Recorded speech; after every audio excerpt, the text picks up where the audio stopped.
Alright, so the second talk is by Liu Liu from. Yeah, well, so Liu Liu is from Texas Austin, so she's going to talk about asymptotic-preserving movements conservation method for kinetic equations. Thanks for the introduction, and it's really nice to co-organize this workshop this week.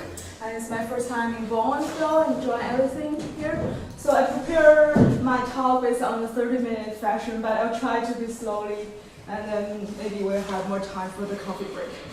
So this is a collaborative work with my mentor at Austin, ISIS at University of Texas Austin, Professor Elena Gamba, and my PhD advisor, Professor Shizin.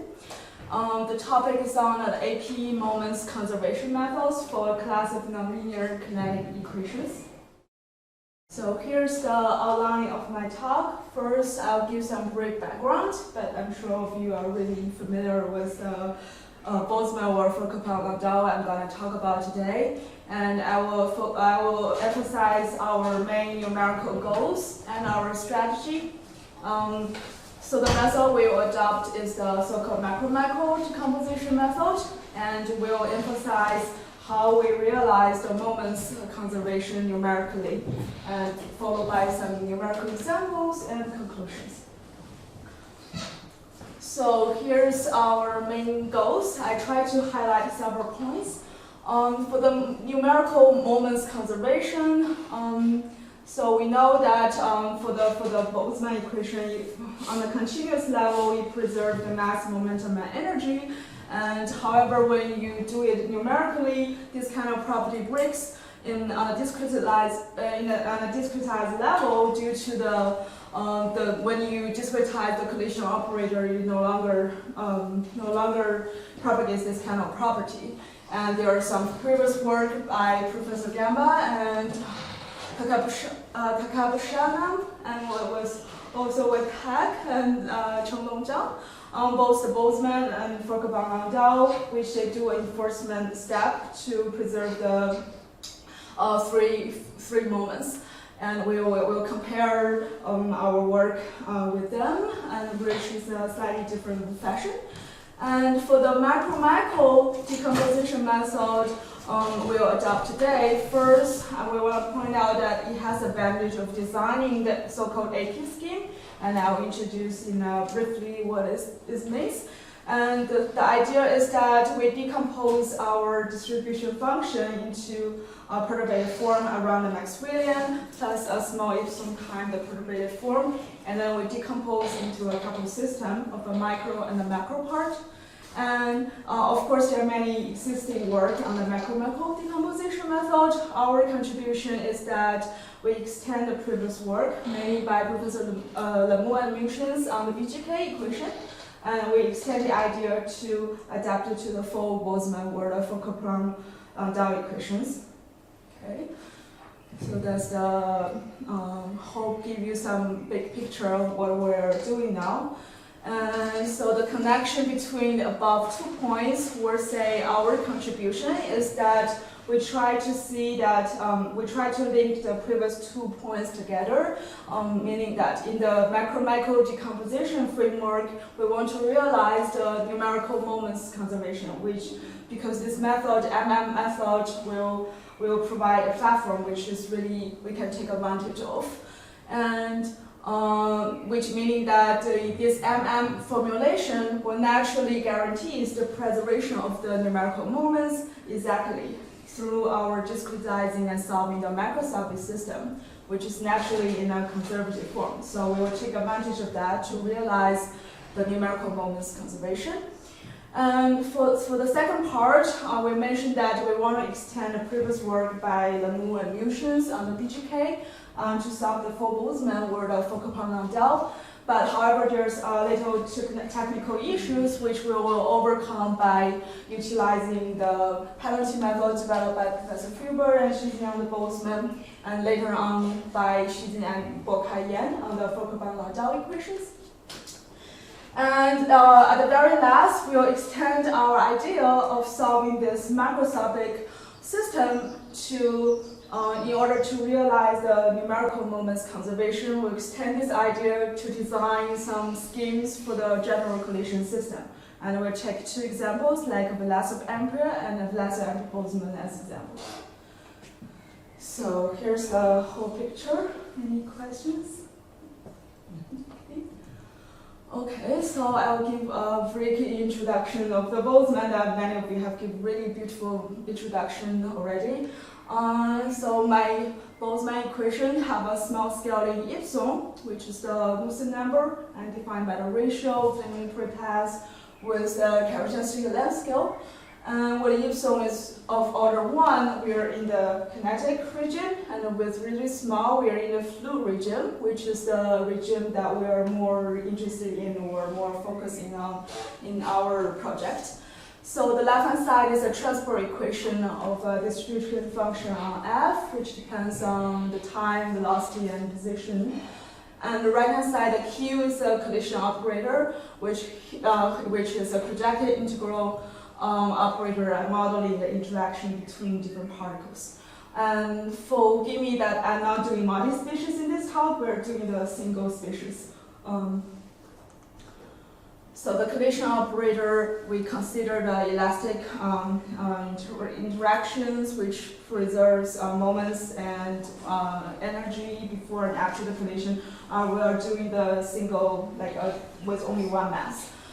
So this is the cross-section or collision kernel we're talking about.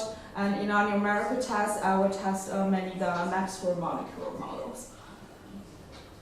And so want to stress these multiscale problems. As you can see, there's in the kinetic equations, there are often multiple scales, which characterized by our Knudsen number, and which can vary geometrically spatially. I take example like in the space shuttle reentry problem, where the epsilon will vary from order 1 to order 10 to negative 8. So since it varies spatially, really dramatically, we want to design a model, we want to design a scheme, the so-called, we'll use the idea of asymptotic-preserving scheme, which is really popular in the past decades in the kinetic and hyperbolic communities. And we want to design a scheme without resolving the small epsilon, and it can capture the macroscopic behavior naturally.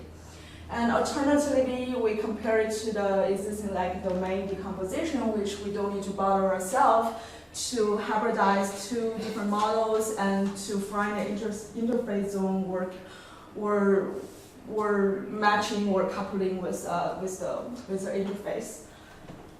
So here's the picture of our graph I stole from Professor Shizen's review paper in '99, and also there are many others like Degang, Filbert, Clark, and in this area on developing this scheme.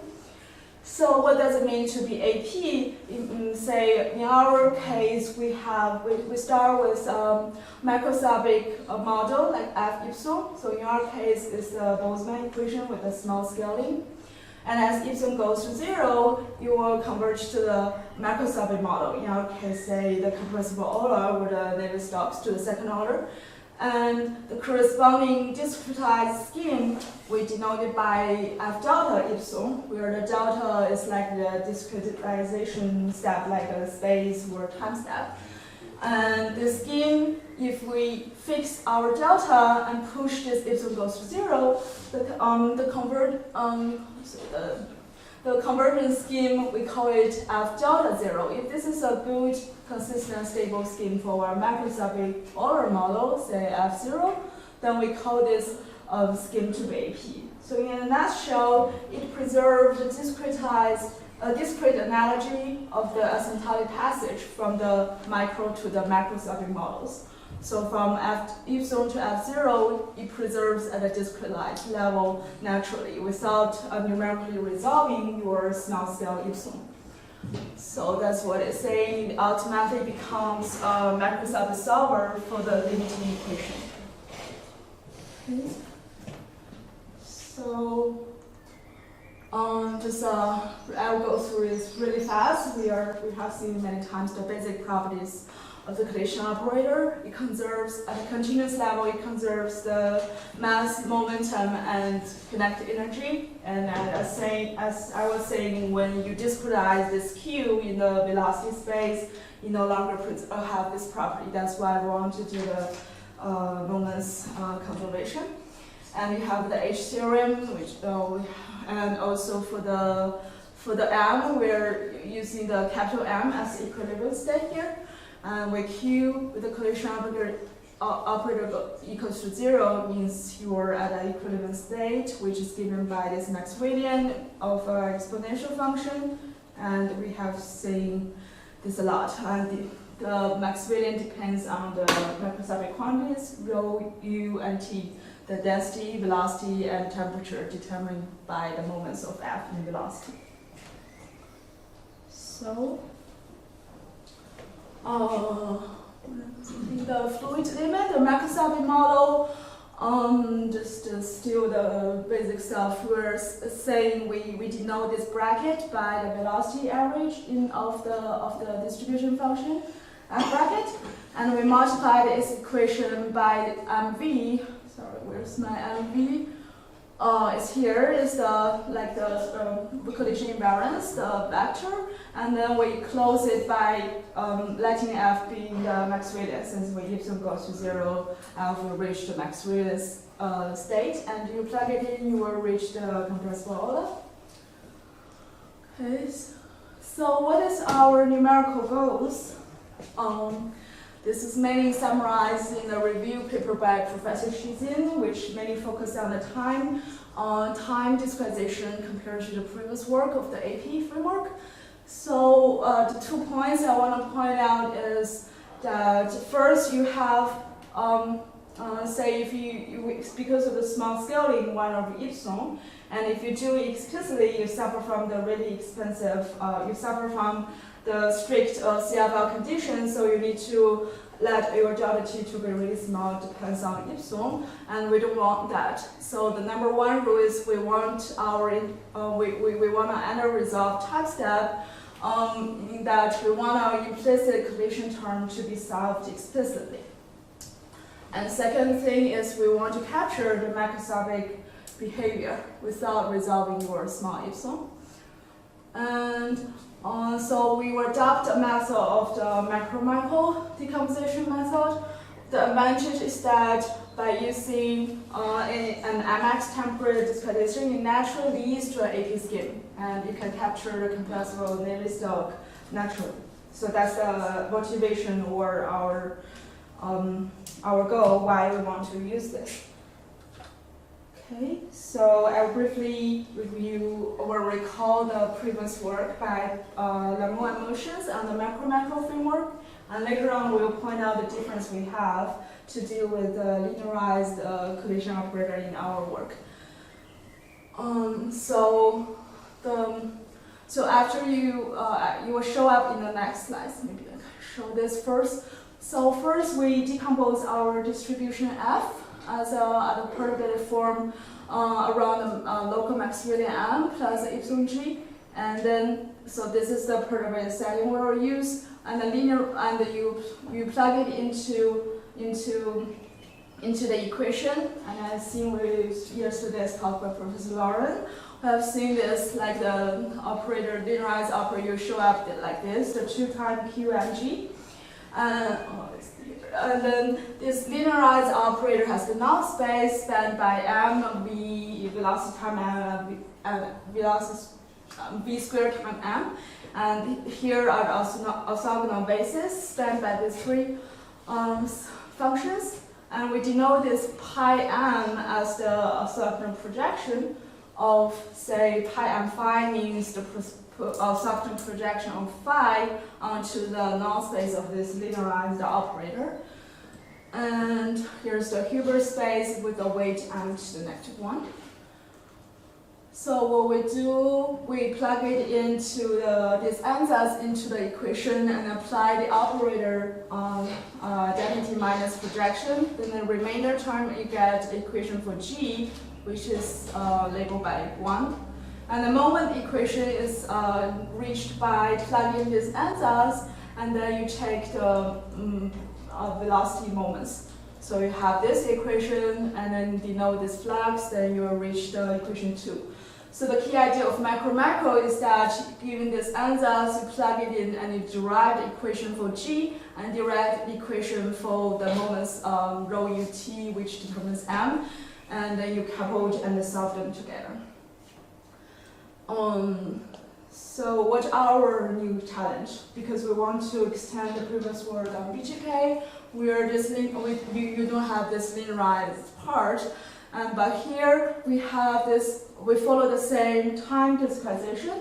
Here for this part we use the implicit time on G, and then once you have the G, you plug it in and then you can solve for U. So the second part is not hard. This one is our challenge. We'll introduce in the next slide. And for the space decomposition, we use second order upwind with the slope limiters. Also for the flux, we do the traditional way of kinetic formulation, which is split into plus part and negative part, depends on the sign of the velocities. So what is our challenge of that linearized term? So here I briefly recall the so-called penalty methods, which also we seen in yesterday. Professor Bernice have mentioned. So if you solve it explicitly with that 1 over epsilon time q on the right hand side, you suffer from the severe stability conditions, which is really expensive that we don't want. If you solve it implicitly, then you need to invert a fully nonlinear system, which also we don't want. So how about glue these two advantages together and then to deal with these stiff problems? The idea is the following day. This is brought about by Professor Filbert and Xijin, first for the Boltzmann and later for the Landau with Fokker. The idea is that we want to split a collision operator Q as a summation of stiff part, which we put it to be implicit, and the explicit part, which is less stiff. So how to choose this P? P should be like asymptotic close to the source to the collision operator Q, and it should have the similar properties well balanced. If you plug in Maxwellian equals 0. So for the Boltzmann, they choose the linear BGK operator as this P, and for the Landau equation, they choose the linear Planck operator. And so that's the key idea, is to split it, and then because P now is linear, so we can easily invert this system without too much computation cost.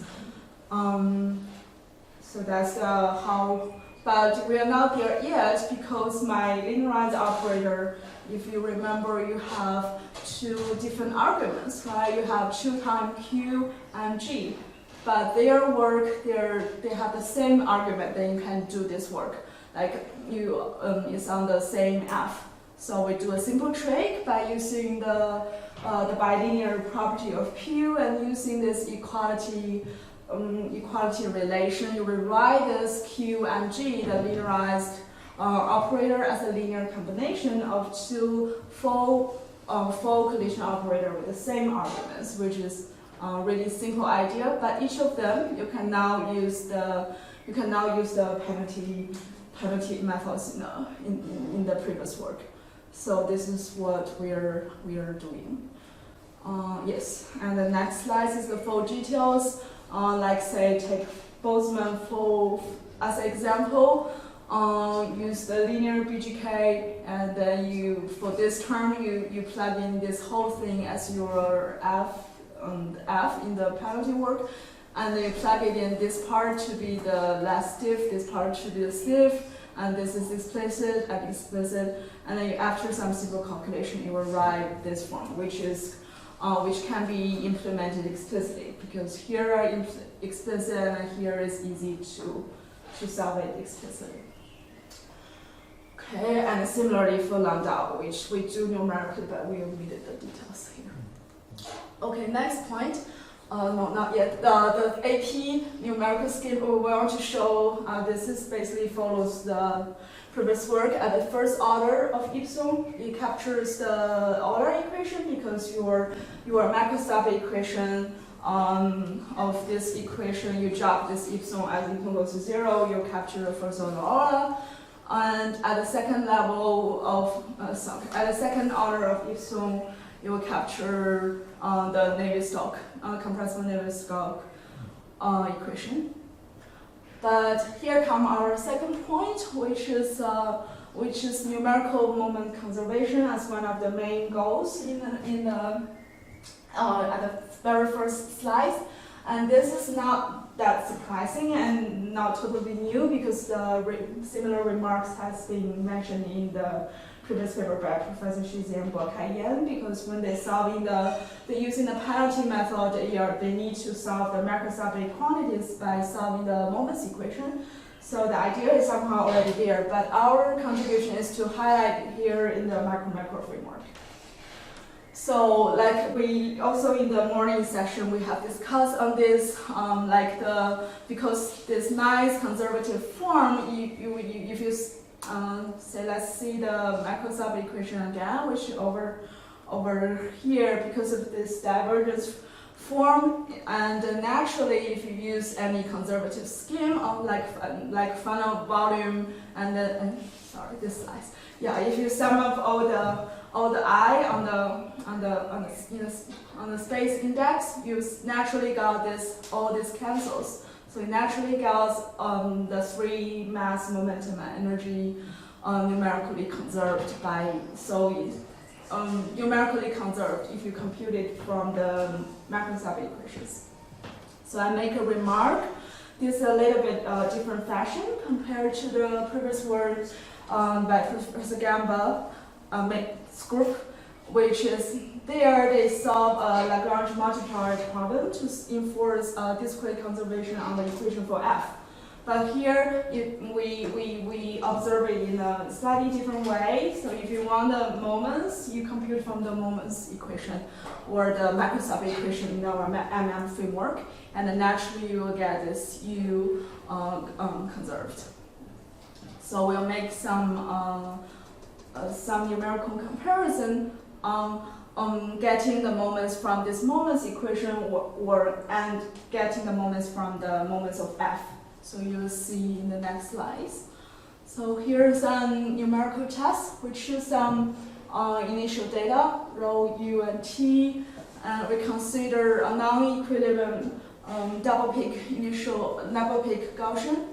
And this is my truncation of the velocity, and I want to point out that even though my epsilon is small in this example, due to the AP property, we don't need to resolve delta t, which is now like delta x over 20, which is independent of epsilon.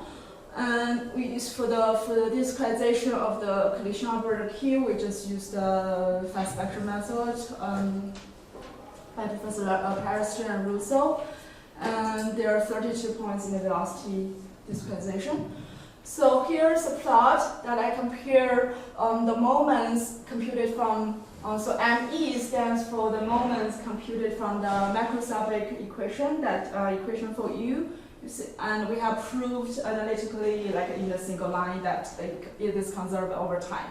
So all the red lines, as you can see, as time propagates, it stays constant as the initial data. And MF is at each step, actually we never compute F. We compute the macroscopic quantities and also the equation for G. So add it up, reconstruct the F and compute the moments from there. And then this is the blue line. You can see a slightly difference, which is meaning that if you compute the moments from F, it's not perfectly conserved. That's why we need the previous work by Professor Gamba.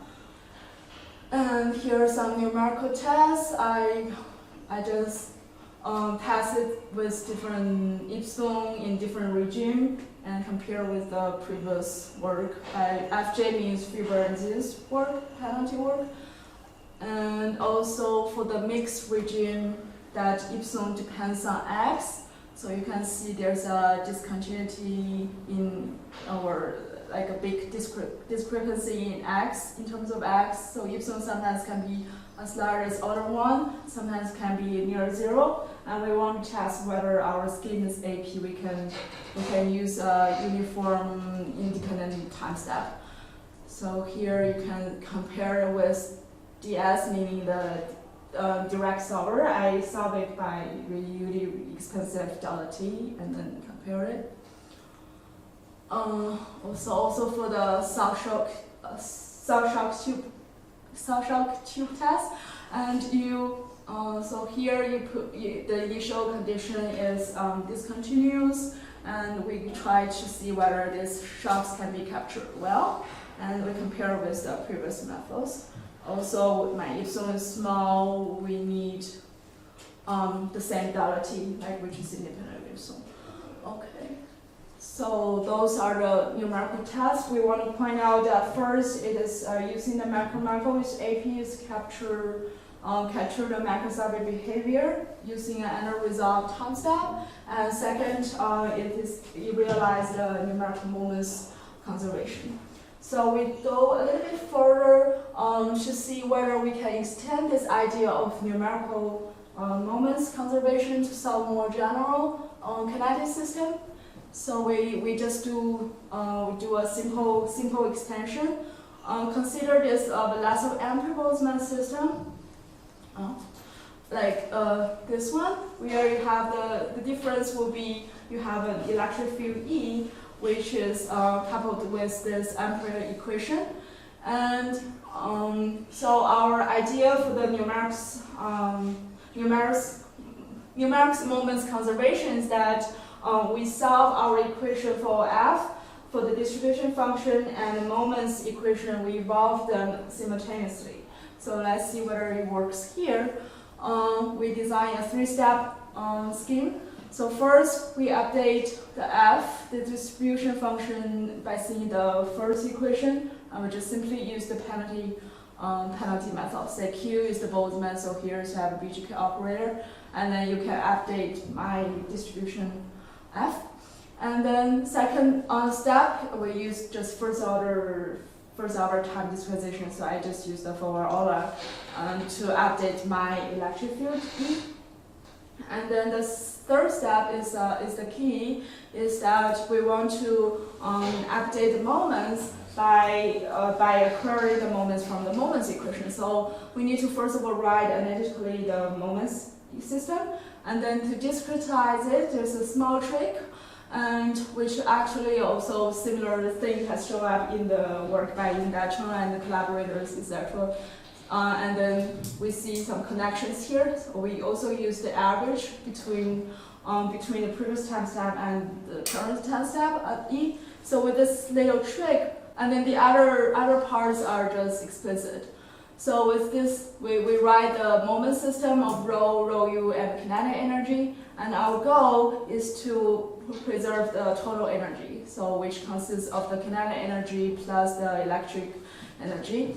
And because of thanks to this small trick, it will carry really well this 1/2 part, and then you have this extra term added on. Then you have a total conservation of the energy, and also for mass. Saying again because of the conservative form. Okay. So and then I do some simple tests on this. So we use the we use the periodic boundary condition, and by the way, we use the periodic or zero flux boundary condition in the previous proof of the moments conservation. And again, the delta T can be chosen independent of epsilon, and then we compare the density and electric field, and also to see the conservation of numerical mass and the total energy. So if computed from other methods, say obtained by the distribution function F, coupled with Boltzmann, it will not work. And only the blue line, which is you solve it by the 3-step scheme, it will work. So you will conserve perfectly. So that's and also for the Vlasov and Boltzmann, we do the numerics in the paper. So here's the conclusion. So what we did is that we adopt the macro-macro decomposition framework, and then we take advantage that the macroscopic system is naturally in a conservative form, so we conserve the numerical moments naturally. And as technical difficulties include that we have so we extend the work of BGK to the full Boltzmann or Fokker Planck Landau because after doing the macro-macro we have a linearized term, and then we use a simple trick in order to adopt the previous parallelization methods. So that's the technical difficulties. And what else? And the second idea is the key idea is that in order to realize this numerical moments conservation, we discretize, we write out the moment system and discretize on the moment system, and then solve the distribution function simultaneously. And this kind of idea can be generalized to solve more general kinetic systems, such as the Vlasov and Boltzmann systems. And we use them as demonstration examples. And then, sorry for ending it early. So with that, I thank all of you.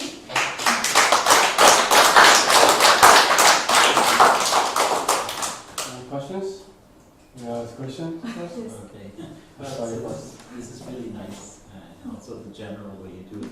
So Marlies and co-workers have submitted the paper, and it's under revisions now, where for this BGK mixture system that I presented. Yes. This is done.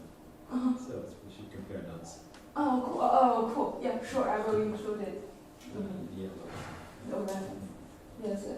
Also, Jeff? Yeah, so when this is something I've wondered about for a while. I haven't looked at macro in a while. It's real similar to what you do in Chat-Lenskog when you make your correction. There's an extra constraint on the correction term that doesn't change the modes of the distribution function. Is that in macro, or is it general?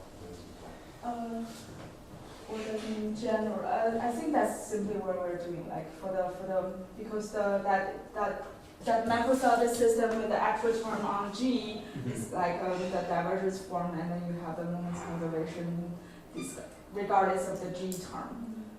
Okay, things like this. Okay. But we can discuss more in detail. Just have a remark on the micro-macro decomposition. Is when you apply it, I'm wondering if you can recover positive non-negativity of the distribution function. That would be nice. Yeah, you mean since you impose conservations, but not non-negativity, it means that you can produce spurious oscillations by doing that. You mean like use some of the work or idea by Xinwei, and then we can do the other scheme of the non-negativity of F? I don't know, I don't think it's easy to get positivity for macro because you add Maxwellian plus G and we add this. That conserves the oscillation in P7 that you see on the distribution, but they will not be at the Vlasov scheme, it preserves Vlasov scheme, for instance, it's good for L2 norm, but it may produce oscillations. Well, but that will not. I don't think the lack of positivity actually damage at all the effect. If you look at the conservation, it's even exact. And I would like to add. No. Conservation is different from positivity. But what you can see, and that is actually quite interesting, I'm telling, that's something we discussed about when you see the deviation from the kinetic energy, that one. In the third one, you see they are, for instance, the first one is it's a blow up of what happened at the initial state. The other one is long-term behavior, the last one. The kinetic energy on the blue is computed on the PDF that you have, which of course it's not, you are not reconstructing the PDF, you are reconstructing the moments exact. It's not my purpose. Well, but what I'm saying is, listen, there you have an order of error with this 10 to the minus q, which is basically any error that you get in conservation when you do any other solver by splitting, the collision and the advection part. One thing she forgot to emphasize about this MP stuff is that if you solve a lot of Poisson, it's hard to get the conservation tolerance. Instead of solving Gaussian law, you solve Ampere's law. That's one of the key points, but you didn't mention that. That's a key. You should have an The emphasis. question is whether the MP is much easier to get conservation than So what Gaussian law. then is empirical computation. Yes. That doesn't matter. If you consider the quantities that is going to form in going into the Gaussian state. Okay, all right. Yeah, so I think we have a long break until 4:30. So Yeah. let's go here.